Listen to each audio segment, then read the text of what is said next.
የጥላው መንገድ ያልተጠበቀው እንግዳ። አንዳንዴ ከሸሸው ነገር ይልቅ የሸሸለት ነገር ቀድሞ ይደርሳል። በዚህች አዲስ ከተማ ማንም አያውቀኝም ብዬ ነበር። ስሜን የረሳሁት መስሎኝ ነበር። ዛሬ ግን ልክ ፀሐይዋ ስትጠልቅ የከተማዋን መብራቶች ብልጭ ሲሉ የቤቴ በር ላይ አንድ ጥቁር ጥላ አየሁ። መጀመሪያ ግርምታ ነበር። ቀጥሎ ግን ቅዝቃዜው ወደ ልቤ ገባ።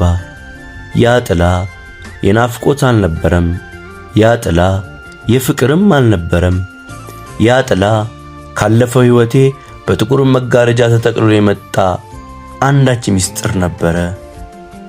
ዳኒ አለኝ። ድምፁ ይንቀጠቀጥ ነበረ።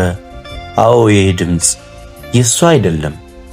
ይሄ ድምፅ ያላሰብኩትና እንዲመጣ ያልፈለግኩት ሰው ድምፅ ነው። ቀና ብዬ አየሁት። ፊቱ በደም ተጨማልቋል። እርዳኝ አለኝና ተንበርክኮ እግሬ ስር ወደቀ። እጄ ላይ የነበረው የውሃ ብርጭቆ ተከስክሶ መሬት ላይ ፈሰሰ። ውጪ ላይ የፖሊስ መኪና ሳይረን ከሩቅ ይሰማል። አሁን ምን ላድርግ? በሩን ልዝጋው ወይስ ላስገባው? እሱን ማስገባት ማለት ህልሜን መቅበር ነው። አለማስገባት ደግሞ